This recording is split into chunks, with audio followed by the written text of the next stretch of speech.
So, we will today discuss about translation. So, as I told you, both replication, transcription, translation, we need to read both for the prokaryotes and eukaryotes.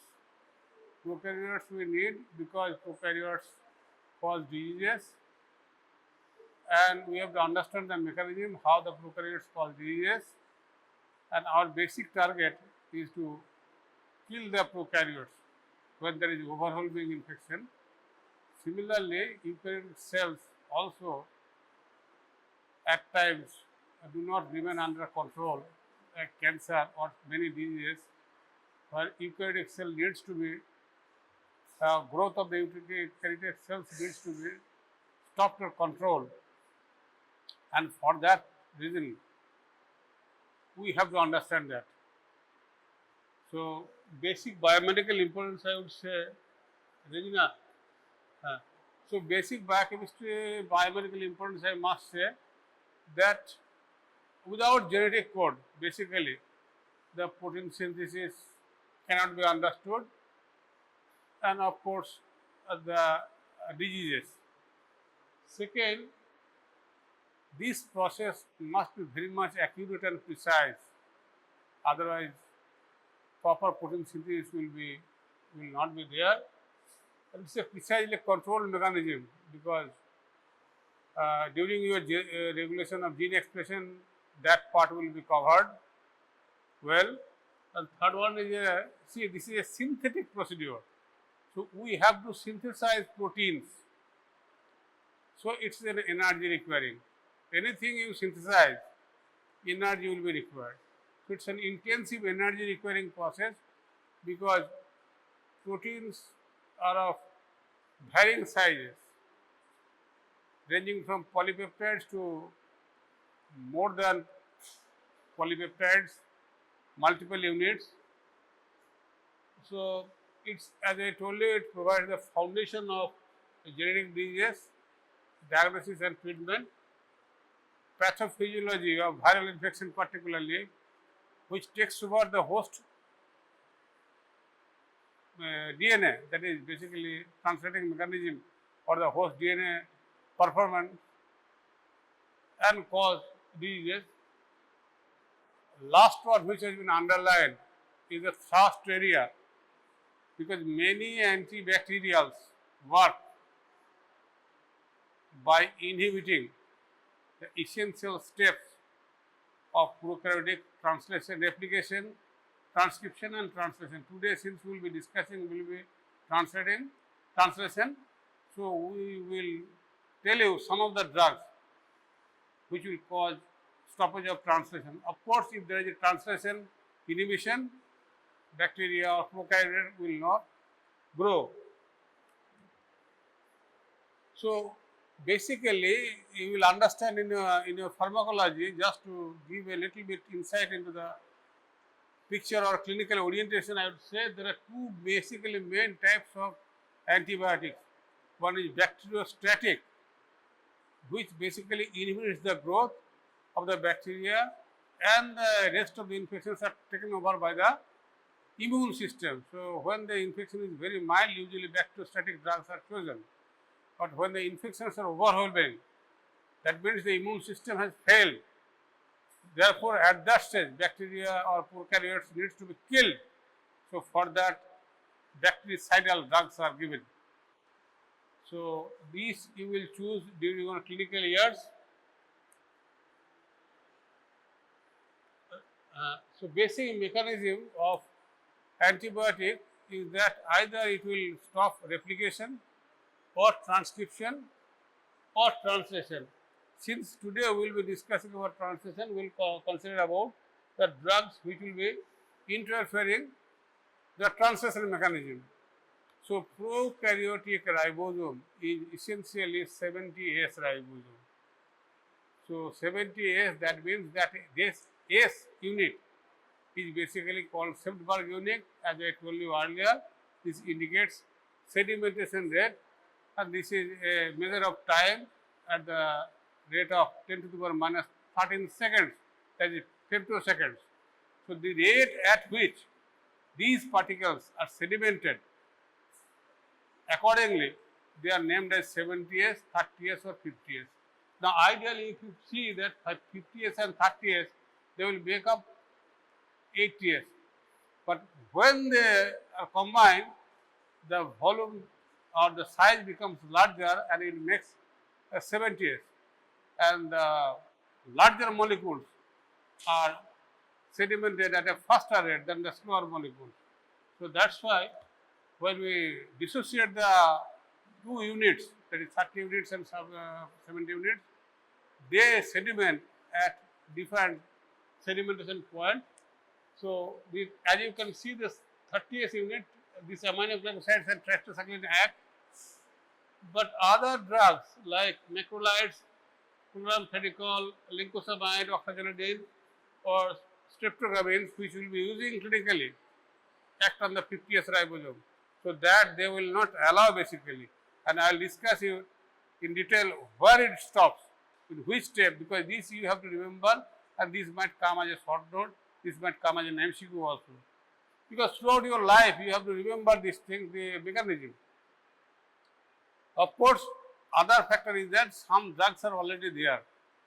Some new drugs will be coming up by the time you complete your graduation and when you will be in the professional life.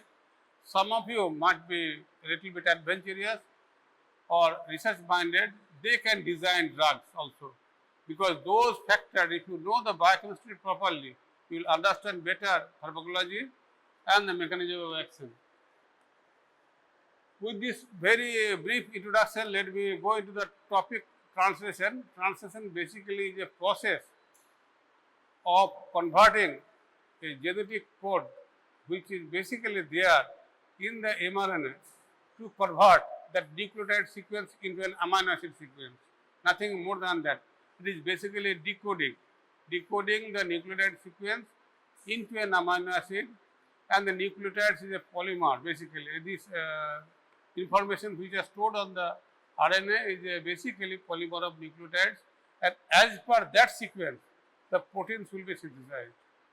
So, that needs three steps basically, like other transcription or replication: initiation, elongation and termination.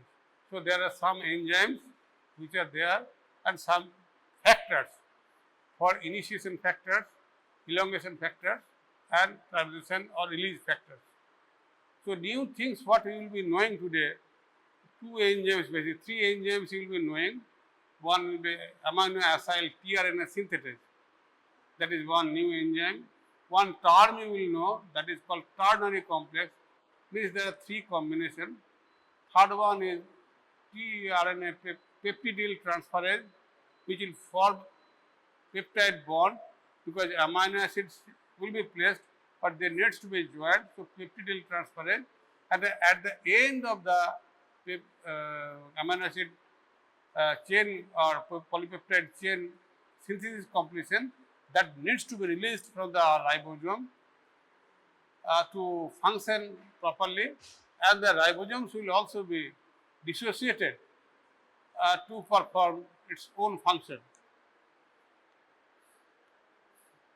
So, basically, as I told you, it's basically expression of gene into a protein. So, these three things like the template strand, RNA strand, all these things I have told you. One most important point I will tell you, that this RNA which is formed from 5' to 3', since the movement is from this direction to this direction, 5' to 3', protein synthesis will occur also from 5' to 3'. In prokaryotes, basically, unlike eukaryotes, this transcription is coupled with translation. That means when the nascent or growing mRNA will come out, at the same time translation will occur. And in prokaryotes, there are actually many genes located on that mRNA. So, it is a polycystronic. So, not only one ribosome will be there, but many ribosomes will be present on that mRNA molecule, that is called polyribosomes. So each ribosome will basically there will be genes, and each genes will be transcribed by a separate RNA, and there will be additional RNA recruitment will be there, because it will take a longer time to complete protein synthesis. So that I will also discuss.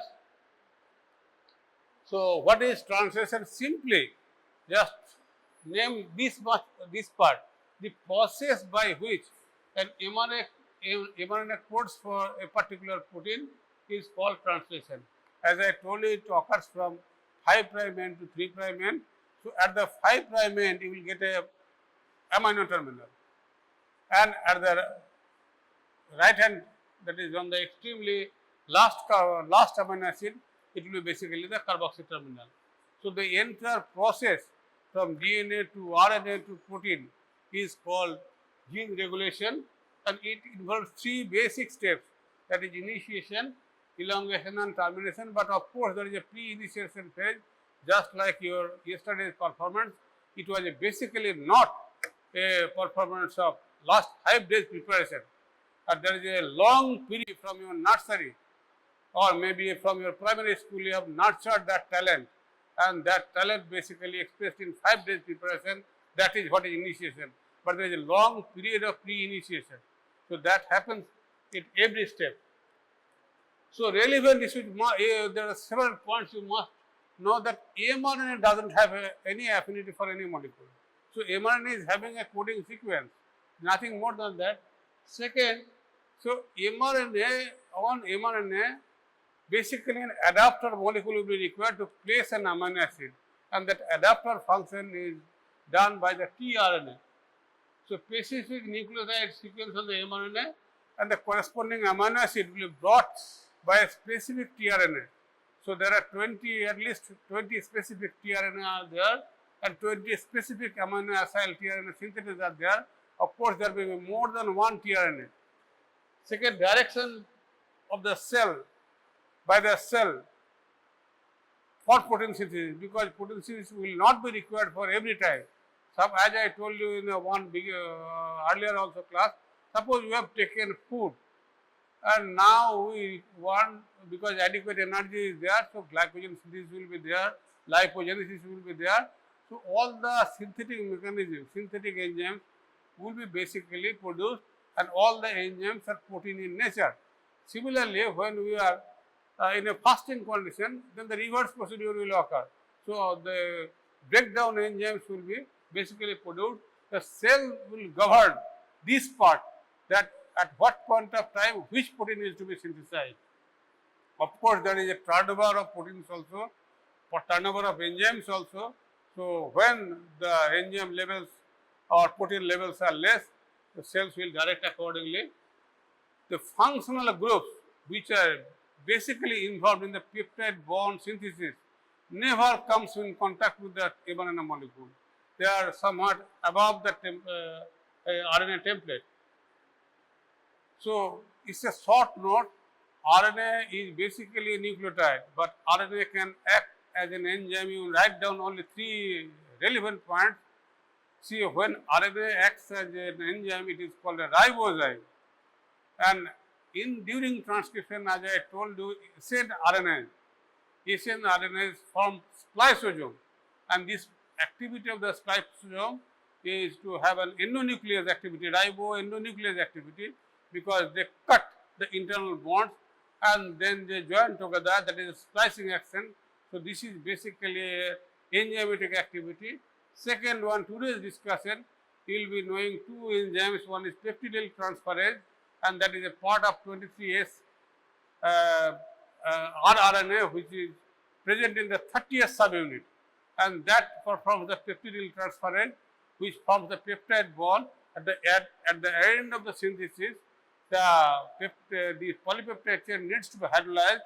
So from the tRNA, that is a tRNA peptidyl hydrolase. So these are the 3 enzymatic actions which RNA performs. That's why RNA acts also an enzyme. It's not merely a nucleic acid.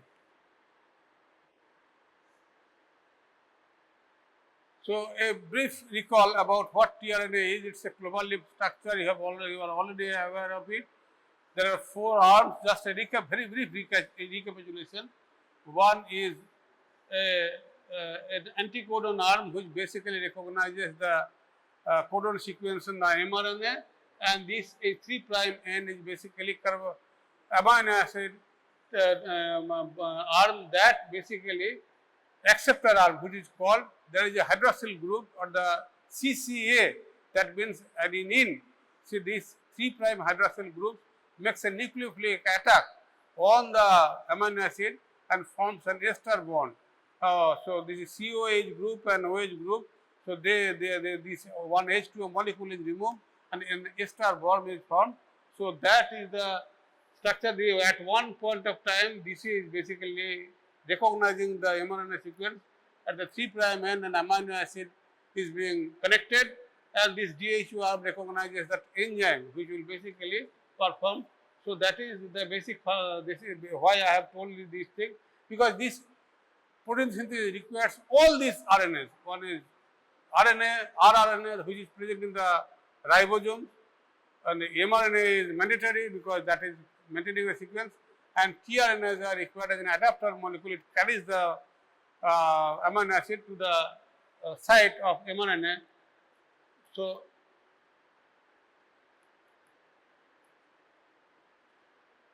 these 4 arms you must remember. One is the anticodon arm, acceptor arm, DHU arm, and the pseudoid arm. Today we are much more concerned about the anticodon arm and the acceptor arm.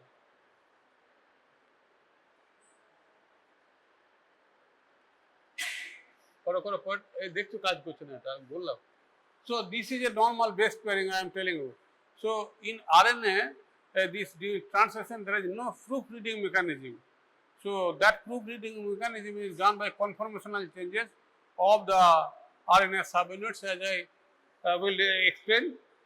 So, this wool base pairing is allowed, but of course, if there is a misfit, then this will not be positioned. So, that see, in replication, basically almost 1000 nucleotides are added per second, because it involves only 4 types of nucleotides. In contrast, during protein synthesis, only 18 amino acids per second is added, because it has to take 20 amino acids, and 20 different amino acids will come, and it will be very difficult for the cell to recognize whether the proper amino acid has been brought to the place or not.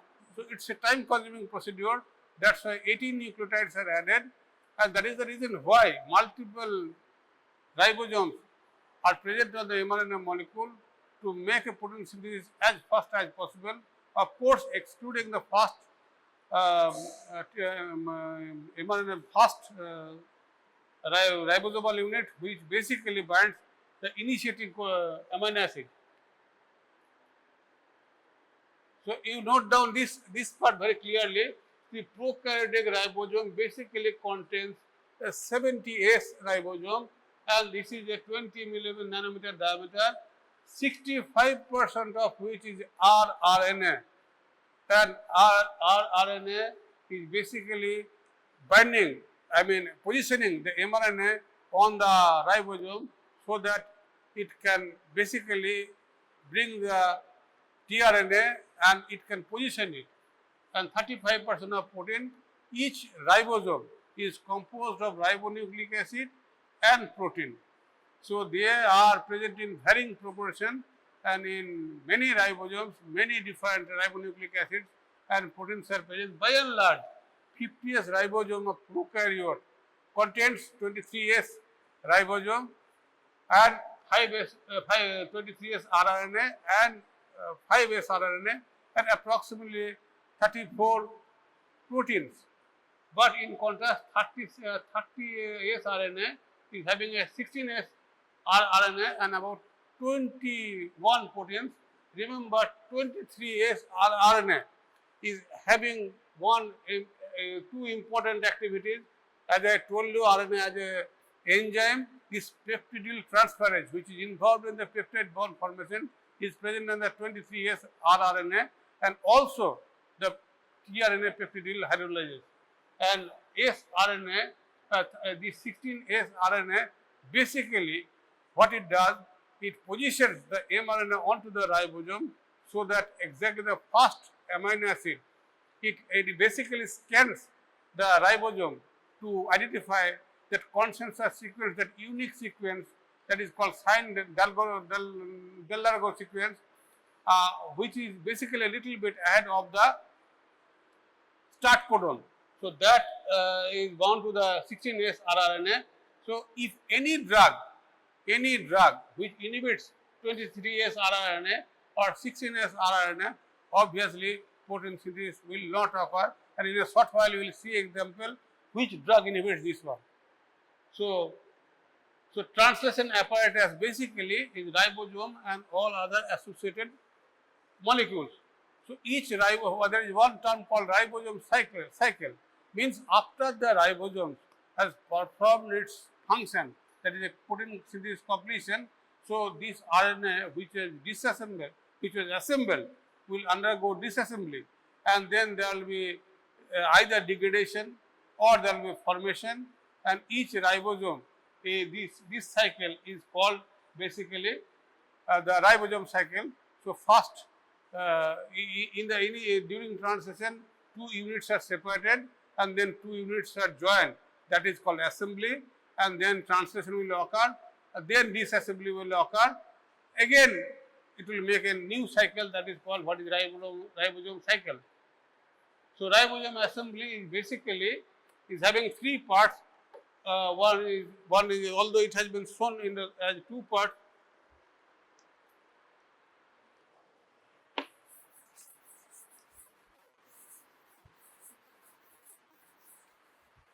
So normally a 70S ribosome basically is composed of a larger subunit called 50S and one is 30S.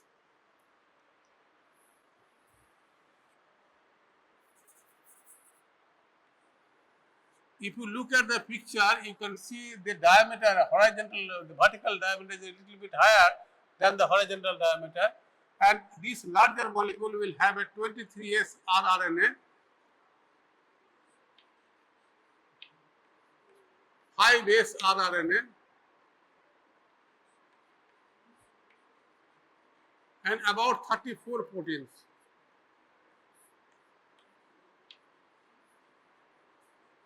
As I told you earlier, and this will have a 16S rRNA,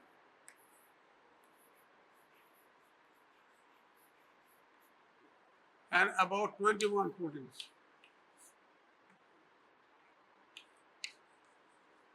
So basically, when the ribosome is in this position, that is when they are united, no protein synthesis will occur.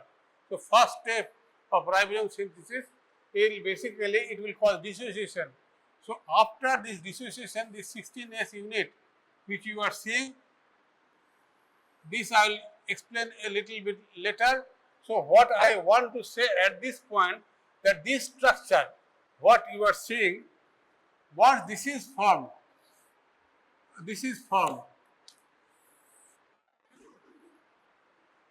let me draw a little bit.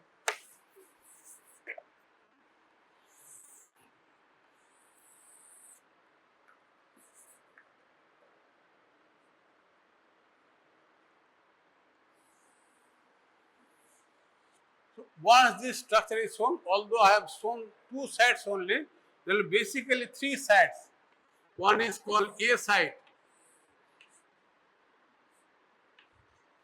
that is the acceptor site where the incoming amino acid will come. Second one is called peptidyl site, P site, where the peptidyl tRNA will reside, and third one is the exit site. So there are three sites. E site is exit, that means it will allow the exit of the tRNA. So at P position, the growing chain will be there, only the first amino acid will be positioned at the P position, not at the A position, because during the first initiation part, this position will be masked by a factor. So, they will not allow the first amino acid to bind on the A side, but it will bind to the P side. Next, all amino acids will be bound to the P side. So, P side basically represents the peptidyl side, and the A side is the amino acid side where the incoming amino acid will come. Remember this point, the first amino acid will be on the P side, and the next subsequent amino acid all will be in the A side. So, they will come on this one, this side one amino acid is there, this side is amino acid is there. See, this is the amino terminal and this is the carboxy terminal. So, next one is amino terminal is here and carboxy terminal is on the right side. So, what happens basically now, if you position like this, one amino acid, so CONH bond will be formed between these two amino acids. So, that will be attached to this P side and not to the A side. That I will explain. So, ribosome positions basically provides the necessary infrastructure for all the three RNAs to interact properly. That is mRNA, tRNA and amino acid to each other to form the translation. Now, this is what I have explained. So, this is the basically the A side where the incoming amino acid will come. This is the P side where the growing polypeptide chain will be attached to it, and this is the E side where the uncharged tRNA will come out. I am telling you in the beginning because to save time, to understand better while I will be going to the main process. So, A site, remember, is the point of entry of amino acyl tRNA. What is amino acyl tRNA? I will discuss. It is except for the first amino acyl tRNA, which enters at the P site. Then P site is the formation of the peptidyl tRNA on the ribosome, and E site is the exit site of the uncharged tRNA. After this amino acid has been added to it, it will position, and these two units, there must be a cleft through which the mRNA will be positioned properly, amino acid will come, and there will be adequate space between the two units so that the growing polypeptide chain or the amino acids will be present there also. So, you see the these two units. See, these two units are joined together, but you see there is a cleft here. So, this cleft basically provides through which the mRNA passes to the ribosome, and most of the proteins of the globular structure remain outside. Only some of the proteins which are having a snake-like projection, so they invade amongst each other between the two and makes the ribosome stable. So, the interface between the two contains basically rRNA. The rRNA present on the small subunit will bind to the mRNA, and that basically deep cleft is there, and the tunnel, that cleft will act as a tunnel through which the growing polypeptide chain will be there, and the tRNA will also be released.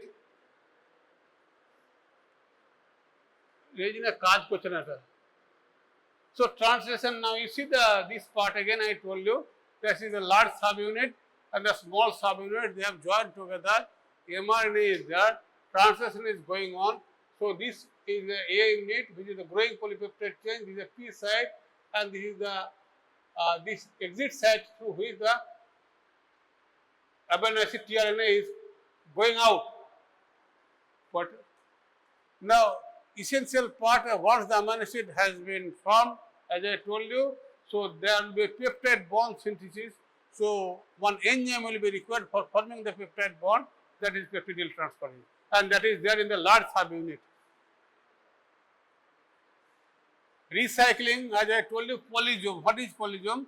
Many ribosomes which are attached onto a mRNA molecule is called polysome, and it basically helps in the rapid translation rate, because one mRNA, one ribosome, if it takes the entire protein synthesis job, then it will take a very long time. So that's why many ribosomes are attached, and these are both common both in prokaryotes and eukaryotes. And prokaryotes, it is a polycystonic, as I told you earlier. So multiple mRNA ribosomes will be involved, and translation is coupled with the transcription. So requirements, what are the raw materials which are required for protein synthesis? One is mRNA, RNA, tRNA, and the amino acids. Of course, the amino acid will be there, otherwise protein synthesis will not occur. So when the amino acid abundance will be there, then only there will be protein synthesis.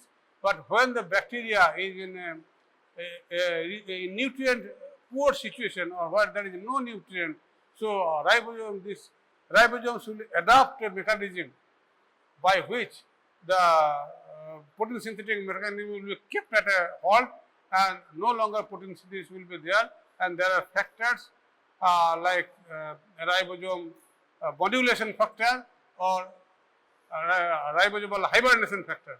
So they will allow the cells to undergo in a state of hibernation, so that no new protein synthesis will be there. So tRNA, the second part is that enzymes mainly amino acyl tRNA synthetase, peptidyl transferase, and tRNA peptidyl hydrolase. And the tRNA charged with formyl methionine, the first amino acid in eukaryotes is a methionine, but in case of prokaryotes, it is a formyl methionine. There are two tRNA molecules. One is for this initiating amino acid, that is for N-formyl methionine, and other is the methionine which is present within the chain during the translation. So that GTP acts as a source of energy, as I told you, it's a synthetic process, so it requires an energy intensive procedure. A three prokaryotic, now coming to the factors. So there are three factors which are required, which are called initiation factor 1, initiation factor 2, and initiation factor 3. Elongation will take place, and there are three elongation factor TU, elongation factor TS, and elongation factor D. TU, U means it's a thermo-unstable. TU means thermo-unstable. TS means it is thermostable, and this EFG is basically a translocase which allows translocation. Now, three release factors are there. One is RF1, and one is RF2, and the RF3. Basically, RF1 recognizes UGA or EA termination codon, or release factor 2 UAG or UAA, and to release these two factors at the end of the termination, one more factor is required, that is called RF3. And there is a ribosome recycling factor also there, because the ribosomes has to be utilized, and regulatory factors of course is there. As I told you, these protein synthesis needs to be regulated. When the protein synthesis is in abundance, protein amino acids are in abundance, the bacteria will synthesize protein. So if you deprive the bacteria or the prokaryotes of its nutrient, obviously protein synthesis will not occur. So during the periods of nutrient poor situation, so ribosome modulation factor will be there, ribosome hibernation factor will be there, and of course, many other factors are there which will keep the protein synthesis mechanism of the prokaryotic at halt. So step 1 of, now coming to the main part, that is step 1 is activation of amino acids. It is an energy requiring process. So D-arm basically locates the enzyme, that is amino acyl tRNA synthetase, because tRNA synthetase, the enzyme called synthetase, means T is there, energy will be required, either it is a ATP or it is a GTP. So remember between the difference between the synthase and synthetase. So synthetase requires an energy requiring process. Now the formation of highly selective tRNA amino acid synthesis, and it activates the specific amino acid by binding to CCAN, which is present at the 3' end, to make an ester bond so that it becomes tightly coupled. So, ester bond is a very strong bond, it is a covalent bond. So, that will not release that one amino acid once it has been formed, because energy was expended for that bond formation. So, formation of enzyme amino acid AMP amino acid complex and transfer of the activated amino acids. So, esterification, as I told you, the hydroxyl group of the 3' of the adenine makes a nucleophilic attack on the incoming acid of the COH group to make that ester bond. So, it basically at the end result of amino acid is there, tRNA is there, ATP will be required or GTP will be required. So, basically amino acid tRNA and AMP will be formed basically here. So, here it is ATP is required, not GTP. What are that?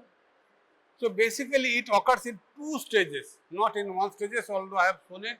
In the first stage, the amino acid tRNA synthesis will be there, it will form amino acid ATP, and the first one will be formed, that is called amino acid AMP enzyme complex, that is the activated amino acid. Now, on to which this tRNA enzyme complex, tRNA will be attached, and that is basically charging of tRNA. That charge, without charging of tRNA, that will not be attached to the first amino acid position of the on the mRNA. So, amino acid tRNA, this is the activated form of tRNA. This was the activated form of amino acid. This is the activated form of tRNA. That charged tRNA will be brought onto the site of either P site for the first amino acid and the A site for the subsequent amino acid. So, that ester linkage will be there until incorporation. Once the incorporation is there, then 2 amino acids will come and that will be released by the peptidyl transferase, and then peptide bond will be formed to connect the 2 peptides, that is called dipeptide, and subsequently other peptides will be joined, other amino acids will be joined together to form a polypeptide. What is that? So, step 2, remember, step 2 is basically, as I told you, 70S rRNA, 70S ribosome do not function as a protein synthesis mechanism. They need to be dissociated into 2 parts, that is 30S and 70S. Now, that 30S subunits basically binds to the IF1 and IF3. So, there is a function of IF1 and IF3. IF1 basically blocks this site. The IF1 blocks this site, the A site, so that the incoming first amino acid will not be able to attach to this A site, but instead it will position it to the P site. And secondly, the IF3, it will start scanning the RNA to form the Sine-Dallargo sequence, which is basically a leader sequence, just like Tata box or CAT box, just like Tata box you say. So, that initiating codon a little bit ahead. So, Sine-Dallargo sequence is about 6 nucleotides, 8 nucleotides ahead of that initiating codon of that tRNA complex, this mRNA complex. So, that is the purpose of the IF3. Now, once this IF3 is formed, then F met tRNA, that is formyl methionine tRNA, the initiating RNA that binds with the IF2 and GTP.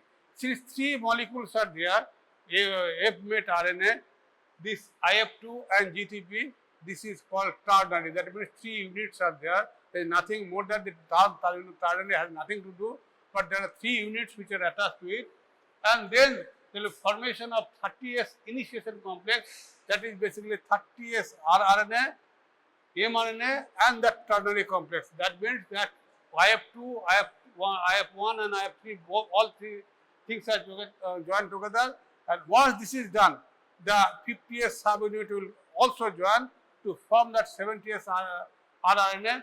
Now, that will form the 30S, 50S. Of course, this IF6 is not there, IF5 is present in the prokaryotes, and the activated tRNA at the acceptor site. So, function of the initiation factor, if you want, you can note down. The IF1, what is the function of IF1? Is basically it is the blocking the A site for initiating codon. So, before the first amino acid placement, that blocks the first new amino acid here in the site. IF3 allows the mRNA to bind to the 30S unit such that the first codon,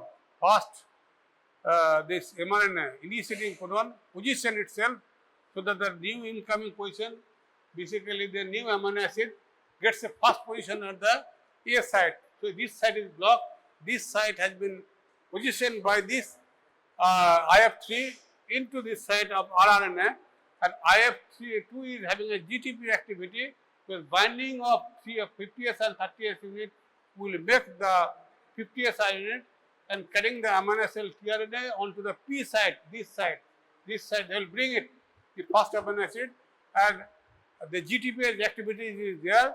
So, once this is formed, all the 3 initiation factors will be released. So now initiation factors are released, now initiation has started. So, if 2 subunits, remember I told you if 2 subunits are joined together, there will be no initiation. So, begins with the small unit.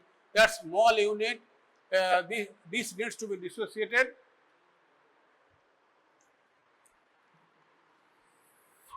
So, first this needs to be dissociated, and to which IF1 is there and IF3.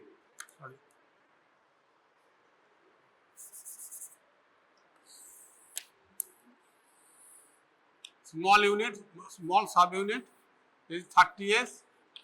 So, this is IF1, this is IF3.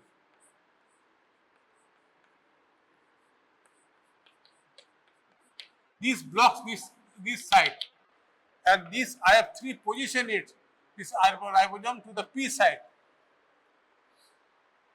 So, small subunits of the mRNA start scanning, and that recognition site, that is Saint-Dallar that is canonical base pairing, what is initiation, what we say, that it means that is as per rule, as per directive. Small subunit is so positioned that the start codon on the mRNA remains at the P site, and on binding to the F tRNA, then only that A site will be unmarked to allow the new incoming to amino acid come and join this place. So, once this part has been, this first amino acid has come, then only this site will be unmarked to allow the new incoming amino acid to occupy this site. So, for first and accurate proofreading, basically ribosome undergoes conformational changes. It does not have a proofreading enzyme like DNA replication or maybe DNA transcription. So, that part basically covers the proofreading function, but here because 2 units undergo conformational changes and they diagnose whether a proper amino acid has come in contact or not. If the proper tRNA carrying the amino acid is not done, it is rejected, and that is the reason why a longer time is required, why 18 amino acids are added together. So, error rate, despite because of this thing, the error rate of mRNA is about 10 to the power minus 3 to 10 to the power minus 4 per codon. Since there is a Hubble effect, so that much error rate may not alter any alteration in the protein synthesis, particularly if the protein, that amino acid is within that particular, in the center of the central part of the protein, not required for any active site or catalysis, or not required for any crucial function. So, now coming to the point that this part, this 30th subunit, now the streptomycin is a drug, antibiotic, which you will be using, that binds to the small 16th subunit of the 30th ribosomal subunit and interferes with the M-formyl methionine, that is the initiating codon formation. So, if the initiating codon is not allowed to be formed, then basically protein synthesis will not at all occur. So, it is basically blocking the initiation step itself. What to the so, what this IF3 does basically, there is a sine del largo sequence you can see. This sine del largo sequence is a basically a consensus sequence, is a short sequence of 6 nucleotides AGG. That is the basic 6 nucleotide sequence, but there might be alteration because all the bacteria may not have, as you can see in the E. coli, there is one additional U is there, and there are other bacteria where GAG, they may be also present. So, this is a purine rich sequence. This is present on the mRNA, and this is the 16S rRNA which is present on, this is the 16S rRNA which is present on the small RNA. So, 2 RNA molecules come together, and that is basically forming a double stranded almost rRNA, in contrast to like DNA is comparing with an RNA. Here it is basically 16S rRNA is combining, because 2 interfaces there, 50S subunit and 30S subunit. So, 30S subunit is having 16S rRNA, and on to which in the cleft the mRNA is present. So, that is making a double stranded almost RNA. So, since this is purine rich, so this area is pyrimidine rich. So, that pyrimidine, there must be a complementarity. So, generally around 8 base pairs upstream. So, this is the start codon. So, approximately 8 base pair upstream, this sine del largo sequence is there. That means this start codon is a little bit ahead of the during scanning procedure. It will realize, and the first start codon, be it prokaryote, be it eukaryote, it is AUG. Only difference, AUG in eukaryote codes for methionine, in prokaryotes it codes for N-formyl methionine.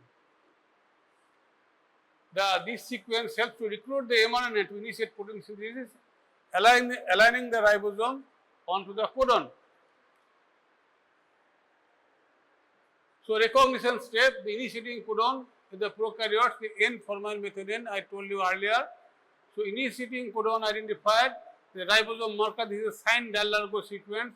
This is a little ahead, or that's 8 base pair ahead of that mRNA, this start codon sequences. So, this is a sine del largo sequence.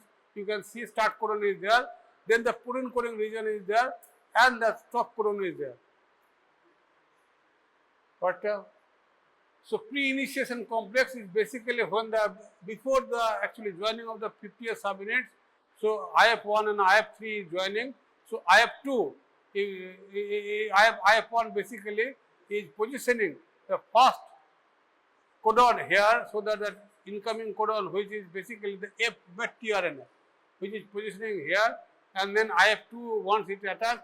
So, there are 2 mRNA, 2 RNA tRNAs for methionine. One is for the initiating codon, I told you, that is F met tRNA, and the other one is for the in the internal part of the protein or polypeptide chain. So, P and R assembly, as I told you, P site is the peptidyl site, A site is the incoming amino acid site, and there is exit site which allows the tRNA to go out, and there is cleft, this cleft through which the growing polypeptide chain also passes or present before completion of the synthesis. What देखो है ना, और 5 minute time है. So, here you see here 30S again protein synthesis. So, specifically inhibit 30S subunit. So, tetracycline we will also use. So, they are basically hindering the amino cell tRNA to the acceptor site. So, elongation factors are 3. Note down the functions. What are the functions of the 3 elongation factors? Elongation factor TU. TU means thermo unstable, and it select and bind the amino cell tRNA to the ribosome at the A site. EFTS, it's a guanine nucleotide exchange factor. Basically, it releases the GGP from the TU to bind to the new GTP of the EFTU molecule itself. And EFG is basically EGFG is basically a translocation, because once this has been done, once this is done, this initiation factor will done. So basically, this is the ribosome. The first one is there. It has been formed. First amino acid is positioned.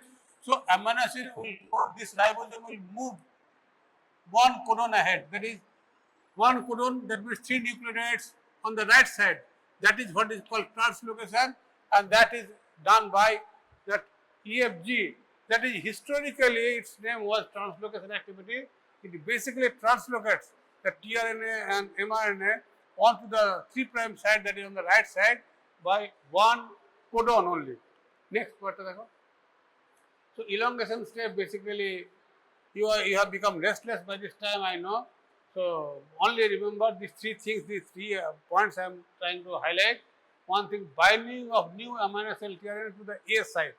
I have told you, this is just, you have to remember.